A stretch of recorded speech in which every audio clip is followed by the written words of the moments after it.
Hi guys, Naz here with another tutorial. Today I'll be taking you over how I wire most of my plush.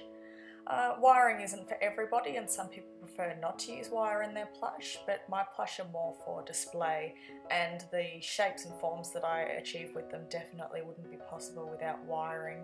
A lot of the time they have very skinny legs or joints that just can't support the weight of their large upper torsos and bodies. Take Spyro and Cinder here, their legs are very thin compared to the mass that their bodies have to hold up. So today I'm going to be taking you through how I wire my plush.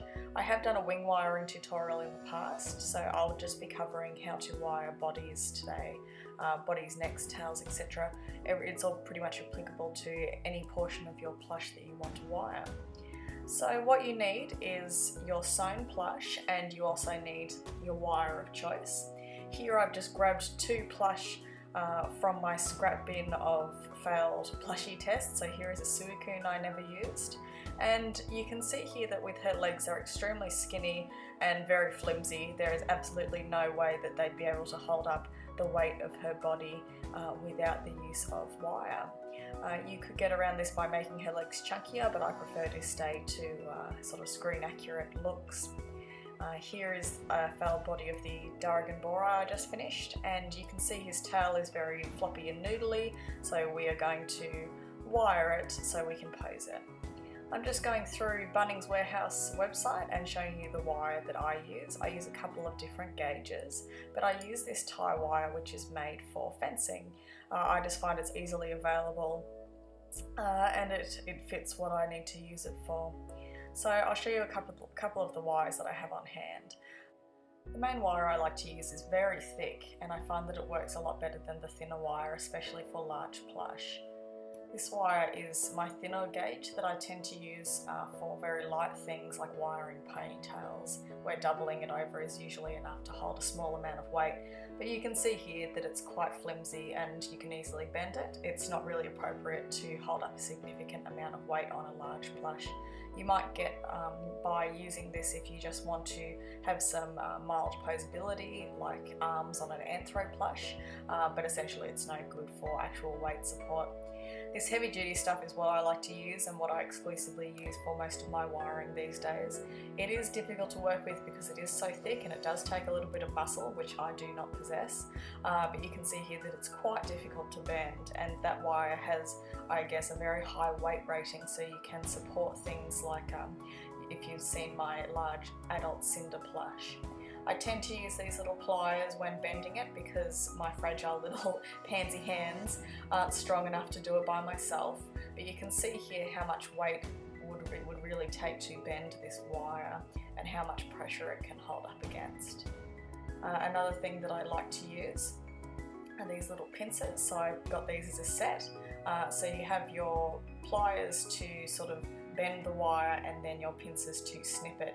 You will need some fairly heavy duty snippers to clip the heavy duty wire. You can see here I just have a little measuring tool and I'm measuring the thicker gauge wire. I think it was approximately 2.5 to 3 millimeters in diameter. The smaller one would be closer to 1.5 to 2 millimeters. It's a bit hard to see because the camera doesn't want to focus, but you can see it is a fairly hefty piece of wire. To wire the legs on Suicune, we're going to use a single piece of wire for the length of the front legs and one for the back legs, which is going to form a big U shape. We're going to get our measuring tape and we're going to measure from the bottom of her foot all the way to the top, across her chest, and then all the way down, and this will give us an approximate length of how much wire we need to wire that large U shape. You usually want to err on the side of caution.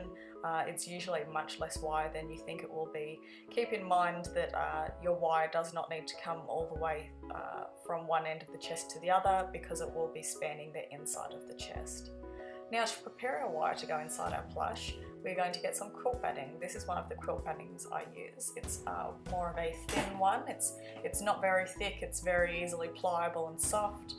It's kind of like a fleece kind of consistency.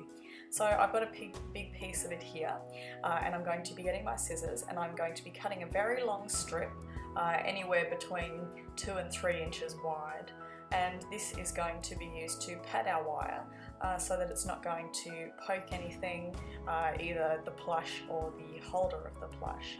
So once I've got my long strip of wire, and I've also got my long strip of the quilt batting, I'm going to turn on my heat gun, and I'm going to start by adding a few lines of hot glue on the end of my strip of quilt batting. I'm going to use this to wrap the tip of the wire, let it dry for a second till it's nice and bound, and then I'm going to run a couple of strips of hot glue, maybe 30 centimeters or so down the quilt batting. This is all sped up, this video, but you want to be extremely careful not to burn yourself with the hot glue, but those 2 strips of hot glue are going to be enough to bind the quilt batting not only to itself but to the wire. So this is essentially the same technique that people would use to make the armature on an art doll, except you would pad it out more compared to a plush where we're going to be stuffing around the wire.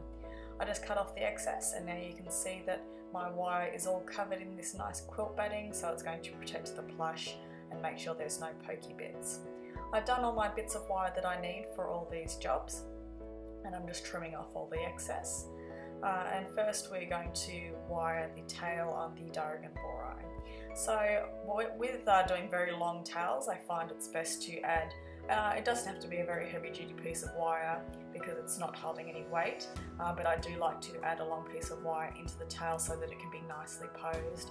You'll see on a lot of my dragon plushies, their tails will either have a slight curve or an extreme curve depending on the design of the dragon. So you'll just need to convince it a little bit to go all the way to the end of the tail. And once it's in there, you have one nice posable tail. You don't need to stuff all the way around to the end, only where there's sort of gaps between the quilt batting and the minky itself. If your tail is very thin, make sure not to make your quilt batting too thick around your wire, otherwise it won't be able to go all the way to the end of your tail. Same applies with extremely skinny legs. Try and keep your quilt batting nice and tight, and try not to put too much on there if you're going to be pushing it through an extremely tight spot. So with the wire for Suikun's legs, I've cut out the wire and covered it for her back legs and her front legs, and I'm just bending it in half so it's a nice U shape. I've just cut her neck off here to give you a more accurate representation of how I would be putting it in if I was making this plush from scratch. You need to have a fairly decent hole to push your wire through. Usually that'll be through your neck before you add the head, or you're going to have to make an incision in the back seam of your plush to be able to push that wire in there. Keep in mind that it can be tricky to sort of fiddle with it if you don't have a large enough opening, so I would suggest trying to get it through the neck. So you can see that the wire is straight and Suikun's legs have a bend to them. So what we need to do is we need to bend the wire, now that it's inside the plush, to match the bends of the legs. For some reason I bent it the wrong way around here, but if you give me a second I'll figure it out. So I prefer to bend the wire after it's inside the plush rather than bending it into the shape of the leg before, just because if you bend it, if it has sort of a lot of zigzags and angles in the leg, and you bend it beforehand, it can be extremely difficult to push that through all those previous zigzags down into the legs. So now that the wire's in there, it's extremely sturdy. I would recommend stuffing your paws before you put the wire in, because you're not going to be able to get any stuffing in between that quilt batting and those legs if they're as skinny as these ones here. So you can see that I've wired both at the back and the front. I'll just add a gentle curve to the front to match the reference. And you can also use this to either splay or bring in the front or back legs, so I can make them a little bit wider or a little bit more narrow. And this can sort of be a little bit of a cheat if you're working on a one-off plush. It's a bit easier to pose their legs by using the strength of the wire rather than having your pattern perfectly situate their legs as soon as you put it out in there. So I like to wire not only the legs and the tails, but potentially the spine and the neck of the plush, depending on the character. Especially those with big heads or very long necks, these tend to sag over time if you don't have any support for that large weight of the head. So what I like to do is I like to run a piece of wire all the way through the tail, through the spine and up through the neck and into the head, and that seems to give a good support for all those areas of the plush, and that will make sure that your plush does not sag in years to come after either a lot of handling or just under the weight of its own shapes. So you can pretty much apply this exact same wiring technique to any part of your plush. Just keep in mind the thickness of the quilt batting you use, and I hope you guys find this helpful. If you have any further questions, just send me a private message on Patreon. I hope you learned a lot from this video and that you can apply this technique to wiring a lot of your display type plush. Enjoy, and I'll see you in the next one. Bye!